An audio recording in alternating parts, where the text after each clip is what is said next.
열왕기상 50번째 강의, 오늘 본문 열왕기상 18장 41절부터 19장 5절 말씀, 제가 가진 성경으로 구약성경 548페이지에서 550페이지 정도 됩니다. 열왕기상 18장 41절부터 19장 5절 말씀까지 찾으신 줄 알고 저와 여러분이 한 절씩 번갈아 가면서 교독하도록 하겠습니다. 제가 먼저 봉독합니다. 엘리야가 아합에게 이르되 올라가서 먹고 마시소서, 큰 비 소리가 있나이다. 아합이 먹고 마시러 올라가니라. 엘리야가 갈렙산 꼭대기로 올라가서 땅에 꿇어 엎드려 그의 얼굴을 무릎 사이에 놓고 그의 상환에게 이르되 올라가 바다 쪽을 바라보라. 그가 올라가 바라보고 말하되 아무것도 없나이다. 이르되 7번까지 다시 가라. 7번째에 이르러서는 그가 말하되 바다에서 사람의 손만한 작은 구름이 일어나니라. 이르되 올라가 아합에게 말하기를 비에 막히지 아니하도록 마차를 갖추고 내려가서 말하느니라. 조금 후에 구름과 바람이 일어나서 하늘이 캄캄해지며 큰 비가 내리는지라. 아합이 마차를 타고 이스라엘로 가니 여호와의 능력이 엘리야에게 임하매 그가 허리를 동이고 이스라엘로 들어가는 곳까지 아합 앞에서 달려갔더라. 아합이 엘리야가 행한 모든 일과 그가 어떻게 모든 선자를 칼로 죽였는지를 이세벨에게 말하니 이세벨이 사신을 엘리야에게 보내어 이르되 내가 내일 이맘때에는 반드시 내 생명을 저 사람들 중 한 사람의 생명과 같게 하리라.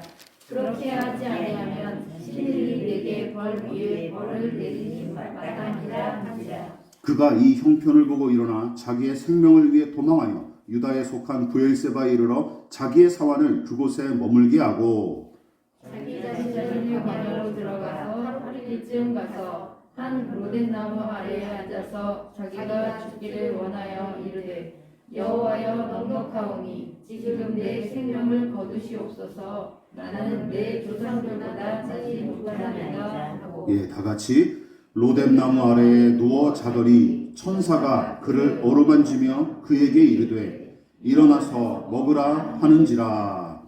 아멘. 우리 말씀의 제목을 같이 한번 읽어보시겠습니다. 시작.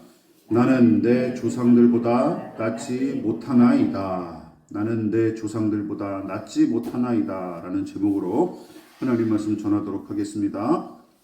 자, 우리는 지난 설교를 통해 엘리야의 갑작스러운 침체의 이유가 무엇인지 함께 살펴봤습니다. 850명의 우상 선지자들과 벌였던 영적 대결에서는 보기 좋게 승리하고 나라와 민족의 영적 타락을 부추긴 그들을 그리시네가에서 죄다 척결했던 엘리야, 또한 도무지 해결 방법이 없어 보였던 가뭄도 그의 기도로 단박에 해결됐으며 보란듯이 아합의 마차를 앞질러 달려가는 신기한 능력까지 선보였으나 19장에서는 패배자처럼 광야로 도망치고 심지어 광야 로뎀나무 아래 누워서 하나님께 죽여주십사 간구하기에 이릅니다. 지독한 자책감과 열등감에 사로잡혀 더는 살아갈 의지마저 잃어버린 엘리야의 모습은 당혹스러울 따름이죠. 그러나 그의 침체가 그냥 우연히 찾아온 것은 아닙니다. 목표를 잘못 설정했던 까닭에 벌어진 결과고 그 목표를 이루기 위해 엉뚱한 방법을 사용한 것도 문제였습니다. 그 조짐이 이미 18장에서부터 나타나기 시작했는데 17장에서는 가뭄과 기근으로 징계하신 하나님의 뜻만 전하고 물러나서 기도했던 이 엘리야가 하나님의 명령이 비슷하게 다시 임했던 18장에서는 어떻게 한 거예요? 임의대로 영적 대결을 추가한 것으로 보입니다.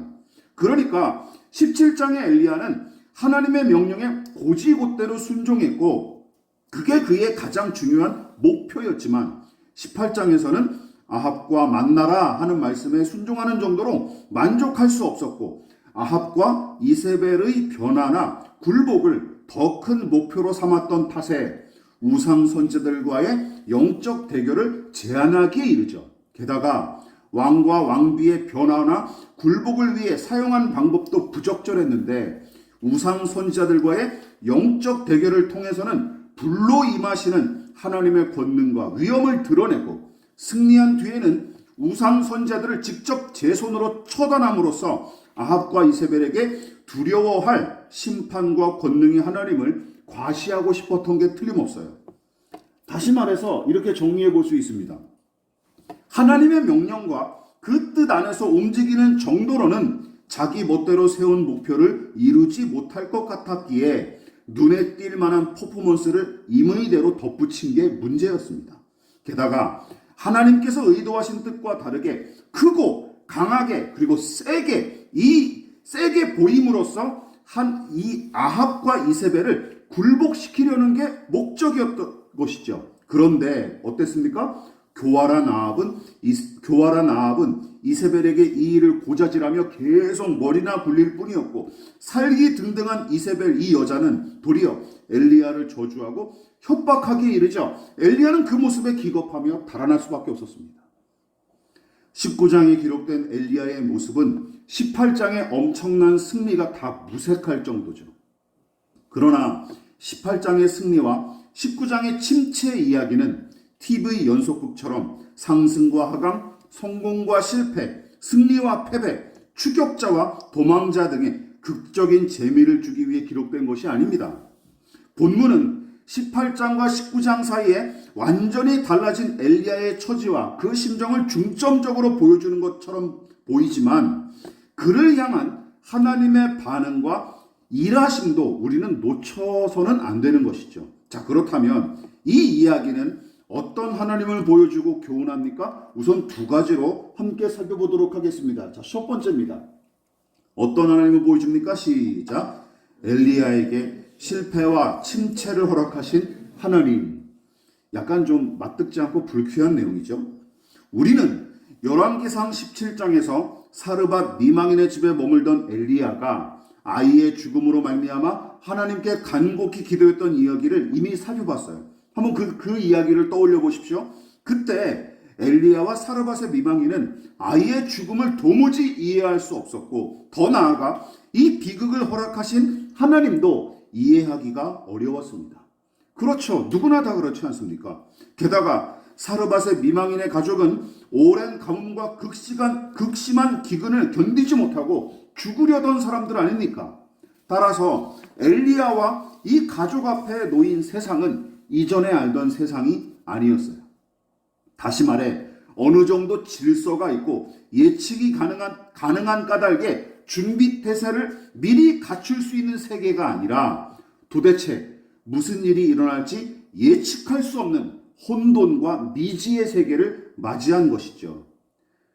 이태원에 갔던 아이들이 죽을 줄 알고 갔겠습니까?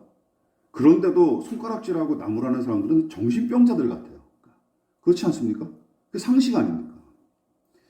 알 수 없는 일이에요. 한 채 5분 뒤의 일을 우리가 알지 못하지 않습니까? 더 나아가 기근과 아이의 죽음으로 고통을 겪을 때는 하나님마저 낯설게 여겨질 뿐입니다. 그때 엘리야도 이전에 알던 하나님과는 다른 예기치 못한 불행과 고난을 허락하신 낯선 하나님을 엘리야가 처음 뵌 것이죠. 그런데 하나님의 선하심과 전능하심과 다스리심을 그때는 신뢰했기 때문에 기도의 끈을 놓치지 않을 수 있었어요. 그리고 그때는 하나님께서 그의 기도를 들어주시지 않습니까? 죽은 아이를 살려주심으로 엘리야의 바람과 소원대로 응답해 주십니다. 그런데 문제는 무엇이죠? 열왕기상 18장과 19장은 17장의 이야기와 완전히 딴판이에요. 18장의 엘리야는 자신이 뜻하고 소원했던 바를 아주 거침없이 추진했고 그의 확신에 부응하여 모든 일이 일사천리로 이루어지도록 또 하나님이 허락해 주시는 것이죠. 영적 대결의 승리, 엄청난 폭우, 마차 앞에서 달리는 능력. 하나님은 엘리야의 바람대로 아합과 이세벨 앞에서 보란듯이 능력을 행사하도록 허락하셨고 18장의 모든 일이 자기 뜻과 의도대로 다 성취되는 것을 몸소 체험한 엘리야는 어떻게 생각했을까요? 이렇게까지 여기까지 일이 착착착 진행되어 왔으니 내가 바라는 그의 궁극적인 목표인 아합과 이세벨의 변화와 굴복도 어떻게 생각할까요? 야, 이거 반드시 이루어지겠구나 라고 생각하기 마련이죠. 믿어 의심치 않았습니다. 그러나 여기서 엘리야는 다시금 하나님의 낯선 모습을 만나죠. 어떤 하나님을 만납니까? 17장의 하나님은 엘리야의 기도를 들으시고 죽은 아이까지 살려주셨으나 이번에는 그의 궁극적인 바람과 기대를 철저히 무너뜨리시고 힘쓰고 애써 기도했던 소원마저 냉담하게 묵살하는 낯설다 하는 정도를 넘어 기도를 듣지 않으실 뿐만 아니라 나를 버리신 것이거나 아니면 떠나신 것처럼 느껴지는 하나님을 만난 것입니다. 자살하려고 했던 이유가 여기에 있는 것이죠.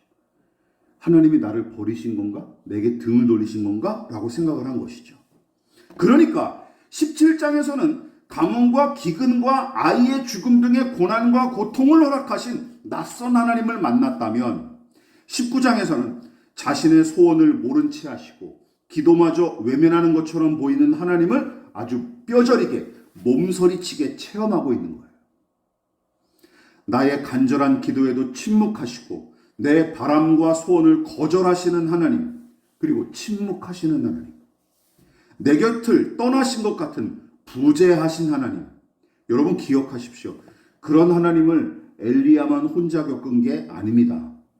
여러분 십자가에 달린 예수께서 직접 인용하실 만큼 유명한 다윗의 시가 있지 않습니까? 그런 하나님에 대한 불안과 염려와 원망을 다윗이 아주 직설적으로 표현했었죠. 같이 읽어볼까요? 시편 22편 1절 시작. 내 하나님이여 내 하나님이여 어찌 나를 버리셨나이까? 어찌 나를 멀리하여 돕지 아니하시오며 내 신음소리를 듣지 아니하시나이까? 믿음의 사람 다윗이 한 고백입니다. 엘리야의 심정이 딱 이와 같았을 테죠. 그리고 그가 이렇게 하나님께 호소하지 않습니까? 널브러져서 지금 내 생명을 거두시옵소서 하며 이 호소한 내용은 위에 이 구절 뒤에 이어지면 매우 자연스러웠을 거예요. 어떻게? 내 신음소리를 듣지 아니하시나이까 지금 내 생명을 거두어 주옵소서. 엘리야가 이 심정으로 기도했던 게 틀림없어요. 그러므로 엘리야가 나는 내 조상들보다 낫지 못하나이다 하고 말한 것은 단순히 자식이 자신에 대한 실망과 열등감만으로 내뱉은 말이 아닙니다. 여기에는 자신의 소원과 기도마저 거절하신 하나님께 대한 실망감은 물론이고 제단에 내린 불과 큰 비를 일으켰는데도 아합과 이세벨을 변화시키지 못한 하나님의 능력에 대한 실망과 의심도 포함하고 있는 거예요. 그래서 침체와 절망에 사로잡힌 엘리야의 호소는 다음과 같은 뜻이 담겨 있는 겁니다. 잘 들어보십시오. 하나님, 아합과 이세벨의 변화와 굴복을 바랬던 저의 간절한 기도는 어떻게 된 겁니까? 혹시 저의 기도를 듣지 않으신 것 아닙니까? 하나님의 능력도 그들을 변화시키기에는 턱없이 부족한 겁니까? 라고 기도하는 거예요. 그래서 지금은 침묵하시는 겁니까? 이제는 제가 쓸모없어서 버리셨나요? 그렇다면 저는 더는 살아갈 이유가 없습니다. 라는 뜻이 담겨 있는 겁니다. 그냥 이 자리에서 죽여주십시오. 승승장구하며 기세등등하던 어제의 승리와 영광은 여러분 그저 지나간 일에 불과합니다. 그리고 간절한 바람과 기도가 산산이 부서진 오늘의 고통에 몸부림치는 것이 사람의 생리죠. 지금 내가 겪는 고통이 가장 크게 어제의 승리는 눈에 들어오지도 않아요. 지금 고통을 겪으면. 그렇지 않습니까? 엘리야가 딱 그 심정이에요. 더군다나 우리 신앙의 가장 큰 난제 중 하나가 무엇입니까? 하나님은 우리의 중심은 물론이고 모든 것을 다 헤아려 알고 계시지만 문제는 누구죠? 우리가 문제죠. 우리는 하나님과 그분의 뜻을 다 알거나 이해하지 못할 뿐더러 설령 안다고 해도 그것은 끝없이 펼쳐진 백사장의 모래 한 알만큼도 안 된다라는 사실이죠. 하나님이 워낙 크신 분이니까 우리가 아는 하나님에 대한 지식은 좀 백사장의 모래알 한 개 정도밖에 안 되는 거예요. 그래서 이 부분을 염두에 두십시오. 우리의 모든 것을 다 알고 헤아리시는 하나님, 그러나 하나님을 온전히 알지 못하고 그 뜻을 다 헤아릴 수 없는 우리 죄인, 죄인인 우리, 거기서 문제와 갈등이 일어나고 원망과 불평이 쏟아지는 것이죠. 그러나 기억하십시오. 그것이 불변하는 진리이자 엄연한 현실, 사실임을 명심하시기 바랍니다. 그러므로 제가 참 싫어하는 사람들, 그리고 재수없어 하는 사람들 중에 이런 사람, 나는 하나님을 잘 알고 있다 하고 떠벌리는 작자들을 경계하십시오. 왜냐하면 둘 중에 하나이기 때문입니다. 조금 아는 정도로 잘난 체하는 미성숙한 사람이거나 아니면 경건의 모양을 내세워 남을 등쳐먹는 종교 사기꾼이 틀림없습니다. 둘 중에 하나니까 다 건강하지는 못한 것이죠. 그러니까 경계하십시오. 그러나 엘리야는 하나님을 빙자하여 사기를 치는 놈팡이들과 달랐습니다. 진실했죠. 그는 목표 달성의 실패로 말미암아 철저히 좌절하고 낙심했으며 게다가 그의 기도를 거절하고 실패를 허락하신 하나님을 도무지 이해할 수 없었던 까닭에 아무도 없는 광야 한복판에 주저앉아 자포자기의 심정으로 죽여주십사 간구했습니다. 여러분, 차라리 이게 진실한 거예요. 이게 진실한 거예요. 누누이 언급했듯이 여러분, 하나님은 우리에게 좋은 일만 안겨주시는 분이 아닙니다. 여러분 믿으십니까? 이거를 인정하셔야 돼요. 내게 이익을 안겨주고 내 바람과 소원을 죄다 이루어주는 신이어야 하나님답다고 생각하신다면 여러분, 그것은 성경의 하나님이 아니라 내가 마음껏 부릴 수 있는 상상의 신을 만들어낸 것에 불과합니다. 이것을 기억하십시오. 성경은 그런 하나님을 가르쳐 준 적이 없습니다. 램프의 요정 같은 하나님을 가르친 적이 없어요. 게다가 거듭난 신자일지라도 이 부분을 소화하지 못한 채 걸려 넘어지기 일쑤죠. 여러분 기억하십시오. 진짜 신앙은 무엇입니까? 진짜 신앙은 무엇입니까? 우리에게 성공과 승리와 형통을 허락하신 분이 하나님이심을 믿는다면 반대로 우리에게 실패와 좌절과 낙심과 침체마저 허락하시는 분도 하나님이심을 고백하는 것이 신앙입니다. 믿으십니까? 그것마저도 하나님의 뜻 안에 있습니다. 하나님이 무슨 뜻이 있으시겠죠? 라고 고백하는 게 우리 기독교 신앙의 정수예요. 18장의 하나님과 19장의 하나님이 다른 분이십니까? 여러분, 18장에서 엘리야에게 승리와 성공을 안겨주셨던 하나님과 19장에서 엘리야에게 실패와 좌절을 안겨주신 하나님이 다른 분인가요? 그건 문제가 있죠. 그건 문제가 있죠. 같은 분이시죠. 엘리야가 맞닥뜨린 사정과 돌아가는 형편만 달랐을 뿐 이 모든 일을 허락하신 이는 오직 하나님이십니다. 게다가 하나님께서 허락하신 실패와 침체가 단지 아픔과 손해로 끝나지 않고 이후에 엄청난 영적 유익을 가져다 준 사실을 우리는 놓치면 안 되는 것이죠. 그래서 시편 119편의 시인은 고난을 통해 얻은 통찰을 다음과 같이 노래했습니다. 유명한 구절이죠. 시작. 고난당한 것이 내게 유익이라 이로 말미암아 내가 주의 율례들을 배우게 되었나이다. 그러나 목표 달성에 실패하고 그로 인해 낙심했던 엘리야는 이 믿음을 고백하는 수준까지 이르지 못했던 까닭에 널브러졌던 것이죠. 그렇습니다. 여러분, 성공과 승리로 도배됐던 18장에서는 전혀 깨닫지 못했던 엘리야의 서투르고 미력했던 믿음이 19장의 실패와 침체를 통해서는 매우 날카롭고 선명하게 드러난 것이죠. 이것만으로도 큰 수확입니다. 엘리야가 로뎀나무 아래서 자기 자신의 실체를 더 바라볼 수 있었던 것이죠. 여러분, 다행히 엘리야는 거기서부터 다시 시작했고 이 모든 일을 허락하신 하나님을 우리는 잊지 마시기를 주님의 이름으로 부탁을 드리겠습니다. 그리고 오늘 본문을 통해 어떤 하나님을 또 만날 수 있습니까? 시작. 엘리야를 늘 지켜보고 함께 하시는 하나님, 그 하나님을 우리는 만납니다. 성경의 독자들은 이 이야기의 주인공인 엘리야와 그의 활약만 주목하느라 정작 하나님과 그분의 일하심은 아예 생각조차 하지 못하는 경우가 많죠. 그리고 소홀하게 읽고 본문을 넘기기 일쑤입니다. 여러분, 엘리야의 이야기만이 아니죠. 하나님의 사람이 믿음으로 대단한 일을 일으키거나 훌륭하게 사명을 완수하는 이야기를 읽다 보면 정작 그 사람을 선택하시고 사용하시는 하나님과 그 일하심은 주목하지 못하는 경우가 많아요. 본문도 마찬가지입니다. 워낙 흥미진진한 이야기인 까닭에 18장의 승리와 성공을 일궈낸 엘리야를 향해서는 손뼉을 치며 칭찬을 남발하지만 19장에 등장하는 그의 침체와 도피 행각을 마주하면 이렇게 비판하죠.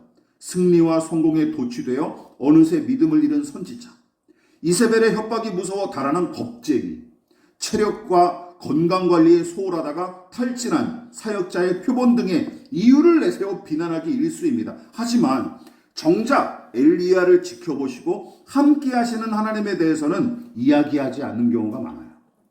그러나 우리는 이 부분에 대해서 주목해야 됩니다. 하늘에서부터 불을 내려 젖은 제단과 재물을 몽땅 태우고 3년 반 동안 이어진 가뭄을 해갈하도록 큰 비를 내린 주체가 누구십니까? 엘리야가 아니라 하나님이시죠. 그뿐만이 아닙니다. 아합은 하나님의 권능을 직접 목격하고 이세벨은 그 사실을 전해드렸으면서도 두려워하고 무릎을 꿇기는커녕 도리어 하나님의 선지자에게 저주와 협박을 퍼부었고, 엘리야는 예상과 다른 두 사람의 반응에 실망하여 남유다의 깊숙한 광야까지 도망을 칩니다. 자, 그렇다면 엘리야가 우상 선지자들이 모시는 신을 조롱했듯이 그가 실패하고 침체에 빠진 이유도 혹시 하나님이 잠들어 계시거나 아니면 엘리야를 잠시 떠나셨기 때문인가요? 말도 안 되죠. 그전에는 하나님이 함께 하시고 도우셨기에 그가 성공하고 승리한 것입니까? 반대로 19장의 침체와 실패는 하나님의 부재와 무능의 결과인가요? 이건 말이 안 되는 것이죠. 본문을 보십시오. 열왕기서의 저자는 엘리야의 도피 행각을 계속 추적했을 뿐만 아니라 지독한 침체에 빠진 그의 중심까지 짚어내고 있습니다. 자, 무엇보다 이 저자는 성령의 감동을 통해 엘리야의 행적을 서술한 게 틀림없는 까닭에 하나님의 시선과 관점이 이 이야기에 고스란히 반영됐다고 봐도 무방합니다. 그렇다면 어떤 결론이 나옵니까? 이런 결론이 나오는 것이죠. 엘리야는 유다의 브엘세바로 달아났다가 그곳에서 자기 시종을 남겨두고 저 혼자 죽을 생각으로 더 깊은 광야 한복판까지 달아나죠. 그러나 하나님은 그의 발자국을 하나하나 다 헤아리셨을 뿐만 아니라 아무도 모르게 홀로 숨어들었던 광야의 로뎀나무 아래까지 쫓아가십니다. 이게 하나님의 은혜죠. 여러분 기억하십시오. 엘리야가 하나님의 뜻을 마음에 들지 않게 여겨 제멋대로 뜻을 정하고 기대한 대로 이루어지지 않았다며 저 혼자 낙심했을 때도 하나님은 그를 향해 등을 돌리신 적이 없었고 그의 곁을 떠나시지도 않았습니다. 물론 엘리야는 극심한 침체에 빠져 이제는 뭘 해볼 것도 없다. 다 끝났다. 이제는 나만 홀로 남았구나 라고 단정을 지었습니다. 그러나 절망에 사로잡혀 병들어버린 그의 마음과 생각과 다르게 하나님의 눈은 내내 엘리야의 행보를 주시하셨으며 혼자 죽으려고 찾아온 로뎀나무 아래까지 따라오십니다. 이게 바로 이 기록이 보여주는 하나님의 일하심입니다.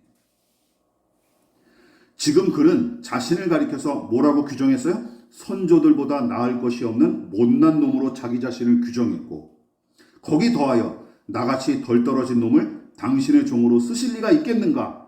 하물며 모자라고 못난 나와 함께 하실 일도 없다 하며 결론을 내려버립니다. 그러나 당신의 천사를 보내신 하나님은 그를 향해 이렇게 말씀하십니다. 그건 네 생각이고 라고 말씀하시는 거죠. 그건 내 생각이고 내 생각은 너와 다르다. 너는 여전히 내 종이자 내 사람이다. 너를 선택하고 부른 이가 누구냐? 나 여호와가 아니냐? 그리고 너의 처지와 상관없이 나는 언제나 너와 함께했고 앞으로도 그럴 것이다 하고 말씀하신 것입니다. 그래서 천사를 보내신 것이죠. 말씀을 마무리하도록 하겠습니다. 여러분, 우리도 마찬가지입니다.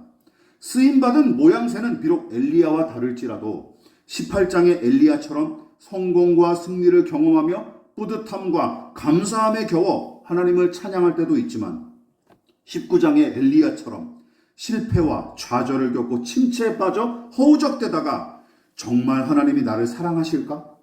그분이 전능하신 분은 맞을까? 하는 의구심이 마음을 들쑤시고 극심한 자괴감에 사로잡혀서 하나님조차 나를 버리고 떠나신 것처럼 여겨질 때가 허다합니다. 이게 우리가 죽을 때까지 겪어야 되는 일이에요. 도무지 답을 찾을 수 없는 처지, 연이은 실패와 쓰라린 패배, 거대한 힘으로 위협하는 세상과 사람들, 예기치 못한 불행과 죽음에 대한 공포, 회복과 치유를 꿈꾸기조차 힘들 정도로 망가진 마음, 주위에는 아무도 없고 자기에게 실망하여 자포자기에 빠진 상태, 로뎀나무 아래 앉아 죽기를 바랐던 엘리야의 모습이 남의 일 같지 않고 오히려 엘리야 대신 내가 그 자리에 앉아 있는 것처럼 느껴지는 까닭은 우리도 엘리야 못지않게 자주 실패하고 쉬이 침체에 빠지는 연약한 인간이기 때문입니다. 그렇죠? 엘리야의 모습 속에서 우리는 공감대를 느낍니다. 왜냐하면 우리가 자주 실패하고 넘어지기 때문입니다. 그러나 기억하십시오. 엘리야의 성공과 승리가 그의 힘과 의지만으로 이룬 일이 아니듯이 19장의 실패와 침체도 무조건 그의 책임으로 돌려서는 안 됩니다. 하나님께서 엘리야의 기도를 통해 불과 비를 내리셨듯이 여러분, 그에게 실패와 침체를 허락하신 분도 결국은 하나님이시죠. 믿으십니까? 이 사실을 기억하셔야 돼요. 생각해 보십시오. 엘리야처럼 기도하면 누구나 다 불과 비가 하늘에서 내리는 모습을 볼 수 있을까요? 그렇지 않지 않습니까? 또한 하나님의 뜻보다 제 뜻을 앞세우는 모든 사람이 19장의 엘리야처럼 당장 실패하고 침체에 빠집니까? 아니더라고요. 오히려 사악한 일을 반복해서 저질러도 늘 성공하는 악당들이 세상에 얼마나 많습니까? 그렇죠. 그러니까 내가 이렇게 해서 내일 앞으로 이런 결과가 다 100% 주어질 것이다. 이렇게 장담하면 안 되는 거예요. 하나님을 믿는 사람이라면 더더욱 그래야 되죠. 겸허해야 됩니다. 그러므로 성공과 실패, 승리와 패배, 상승과 추락, 풍요와 궁핍 등의 결과는 인간의 의지와 뜻으로 다 되는 것이 아닙니다. 오히려 하나님의 뜻과 의지에 달린 일임을 명심하십시오. 믿으십니까? 하나님의 뜻에 달린 거예요. 그리고 무엇보다 중요한 것은 무엇입니까? 무슨 일을 만나든지 그리고 어떤 형편에 처하든지 관계없이 하나님이 우리와 늘 함께 하신다는 사실이죠. 믿으십니까? 이게 더 중요한 거예요. 이게 더 중요한 거예요. 19장의 엘리야는 그 믿음이 미약했던 탓에 널브러졌지만 여러분, 장성한 믿음을 소유했던 사도 바울은 다음과 같이 빌립보서에서 고백했습니다. 읽어볼게요. 시작. 나는 비천에 처할 줄도 알고 풍부에 처할 줄도 알아. 모든 일, 곧 배부름과 배고픔과 풍부와 궁핍에도 처할 줄 아는 일체의 비결을 배웠노라. 내게 능력 주시는 자 안에서 내가 모든 것을 할 수 있느니라. 전능한 신앙인이 아니라 어떤 신앙인? 전천후 신앙인. 겨울용 타이어만이 아니라 사계절용 타이어가 되는 것이죠. 손해를 보거나 불행한 일을 만나면 하나님이 안 계시거나 저 멀리 계신다고 투덜댔지만 반대로 등 따스고 배가 부르면 그제야 하나님이 나와 함께 하신다라고 믿는 것은 여러분, 그야말로 젖먹이 어린아이 수준의 믿음에 불과합니다. 그러나 성숙하고 큰 믿음이 내면에 자리매김한 사람은 기억하십시오. 언제 어디서나 어떤 처지에 놓였든지 하나님의 다스리심과 함께하심을 항상 인정하고 신뢰하기 마련이에요. 기억하십시오. 사도 바울의 또 다른 고백과 같이 하나님의 사랑에서 우리를 끊어낼 수 있는 것은 세상 천지에 아무것도 없습니다. 믿으십니까? 로마서 8장 39절 말씀. 그러나 하나님께서 다 알아서 해주시겠지 하고 손 놓지 않기를 바랍니다. 모든 것이 다 하나님의 뜻에 달려있대. 그냥 나는 가만히 손 놓고 있으면 되겠구나. 그러려고 이런 설교를 준비한 것은 아닙니다. 손 놓지 마십시오. 엘리야처럼 침체에 빠져 홀로 고통당하는 사람을 하나님께서 친히 찾아오셔서 기적처럼 회복과 치유의 은혜를 베푸시기도 하지만 보통은 하나님께서 당신의 마음을 품은 사람들을 통해 사람들을 침체에 빠진 자들에게 보내시고 당신의 눈길과 손길을 닮은 사람들을 통해 회복과 치유의 은혜를 베푸시는 거예요. 엘리야는 지금 당장은 그런 사람들이 주변에 없었죠. 그래서 하나님이 직접 찾아오신 것입니다. 여러분, 그러므로 이 사실을 마지막으로 명심하십시다. 어떤 처지에 놓였든지 회복과 치유에 대한 소망을 포기하지 않기를 부탁드립니다. 또한 로뎀나무 아래 주저앉은 엘리야처럼 낙심과 침체에 빠진 이들이 주변에 계시다면, 목격했다면 그들을 위해 기도하고 그들 곁으로 다가가 함께 해주기를 부탁을 드리겠습니다. 그게 우리가 할 일이라는 것이죠. 우리가 하나님께서 침체에 빠진 엘리야에게 보내주셨던 천사의 역할을 감당할 수 있기를 진심으로 부탁을 드리겠습니다. 지금은 우리를 위하여 십자가에 몸버리어 피 흘려 돌아가신 예수 그리스도의 한량없으신 은혜와 하나님 아버지의 지극하신 사랑하심과 성령 하나님의 영원한 사귐이 오늘 이 시간 우리의 만사와 그리고 모든 일들을 주관하시는 하나님을 신뢰하고, 또한 언제 어디서나 어떤 처지에 놓였든지 우리와 늘 함께 하시는 하나님을 경외하며 겸손히 섬기기를 원하여 머리 숙인 사랑하는 성도들의 머리머리 위에 저들의 가정과 직장과 사업장과 학업과 장래 가운데 이 나라의 민족과 한국교회와 저 북녘의 동포들과 세계와 열방 가운데 지금부터 영원히 함께 하시기를 간절히 축원하옵나이다. 아멘.